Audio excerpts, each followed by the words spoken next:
1 week after that aborted mutiny in Russia, Vladimir Putin appears to be on a charm offensive.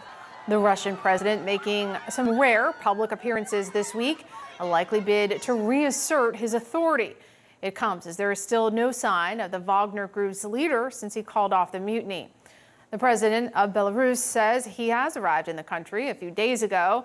Also, though, not seen in public since last Saturday, Russia's former commander in Ukraine. Documents shared exclusively with CNN suggest that the general was a VIP member of the private Wagner Group military company. Now, joining us now is Steve Hall. He's the former chief of Russia operations for the CIA. Steve, what do you make of all this?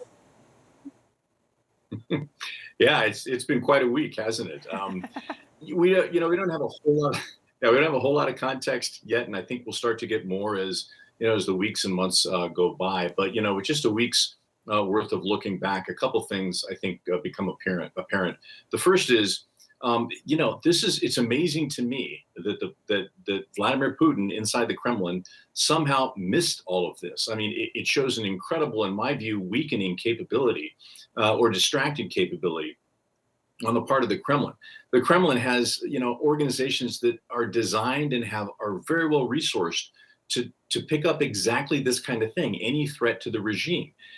And we had Prigozhin's comments, months before. Kind of all of us saw this coming, except Vladimir Putin, apparently, and his security services, which to me indicates that they are simply so focused on Ukraine that they've just lost focus on everything else. And it's just amazing that these guys got almost halfway to Moscow before they encountered any resistance whatsoever. It's just, you look back on it, it's just a real head scratcher as far as them missing it that badly, I think.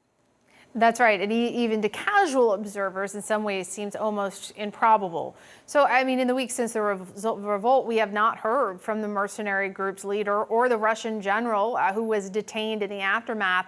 So what's your best guess as what has happened to them? Well, if the first thing that we learned is that Putin is weakened and is now being forced to go out and do things that no dictator likes to do, like press the flesh, he feels he shouldn't have to do that. He can rely on repression. He doesn't have to go out and earn anybody's vote. The second thing that we have learned is I think we're going to see some house cleaning. Now, whether or not it's going to be a bloody house cleaning, sort of like Stalin and the other guys did during the Great Terror, when you had so many people who were killed simply because there was some question about them, or whether it's a little more subtle than that, hard to tell.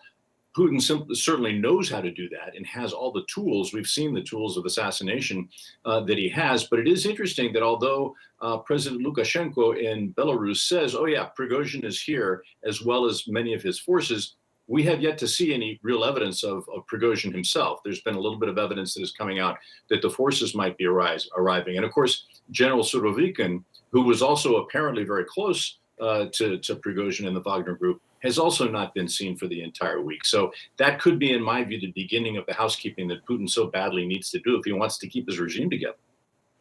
A U.S. official tells CNN that the CIA director, Bill Burns, spoke with his Russian counterpart to assure him that the U.S. was not involved in the recent revolt. We've also learned that he paid a visit to President Zelensky during a recent visit to Ukraine.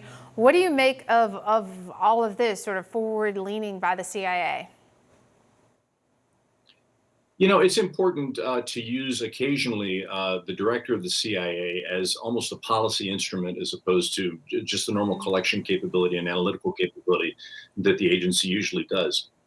The reason it's important, especially with regard to Russia, is because in Russia, the security services play a much larger political role and policy role than in the United States or other Western countries. So it's important to speak to the Russians in language that they use themselves and that they understand.